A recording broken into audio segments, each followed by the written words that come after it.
তেখেতে সৰুসজাই ষ্টেডিয়ামত ইয়াত তেখেতে অভিবাদন গ্ৰহণ কৰিব। মুঠতে যদি চাই তেতিয়াহ'লে কাইলৈ দিনটো অসমবাসী ৰাইজৰ বাবে এক গুৰুত্বপূৰ্ণ দিন হিচাপে পৰিগণিত হ'ব, কাৰণ সৰুসজাই ষ্টেডিয়ামত একেলগে প্ৰায় 10,000 যি বাগৰুম্বা শিল্পী আছে তেওঁলোকে একেলগে বাগৰুম্বা নৃত্য পৰিৱেশন কৰিব আৰু বিশ্ববাসীয়ে অসমৰ বাগৰুম্বা নৃত্যক তেওঁলোকে ন ৰূপত দেখিবলৈ সক্ষম হ'ব।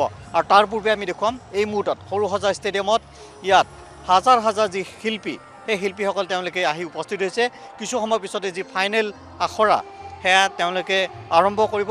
আৰু তাৰ পূৰ্বে যিসকল শিল্পী দল আমি কৈছোঁৱেই বাগৰুম্বা নৃত্যশিল্পী দল তেওঁলোকৰ মাজত যি উৎসাহ উদ্দীপনা সেয়া ইতিমধ্যে পৰিলক্ষিত হৈছে, কাৰণ প্ৰায় 2 মাহ ধৰি তেখেতসকলে কঠোৰ শ্ৰম কৰি আহিছিলে, কঠোৰ পৰিশ্ৰম কৰিছিলে, তেওঁলোকে অনুশীলনত ব্ৰতী হৈছিলে, কাৰণ দেশৰ প্ৰধানমন্ত্ৰীগৰাকীৰ ওচৰত তেওঁলোকে সৰ্বোচ্চ যি উজাৰি দিয়াৰ প্ৰচেষ্টা সেয়া তেওঁলোকে কাইলৈ হাতত ল'ব। আৰু তাৰ পূৰ্বে আমি দেখুৱাম ইতিমধ্যে সৰুসজাই ষ্টেডিয়ামত দৰ্শকৰো ভিৰ, তাৰ সমান্তৰভাৱে যিখন বাহন এই মুহূৰ্তত আমি দেখুৱাম সেই বাহনখনো কাইলৈ কিদৰে ঘূৰিব তাৰ এটা এই মুহূৰ্তত প্ৰস্তুতি চলি আছে।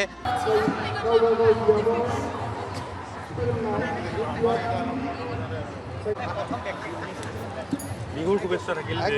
একদম তোমালৈ থাকিল, কিন্তু ধুনীয়া হৈছে স্বাস্থ্যটো। চোৰা চলি আছে।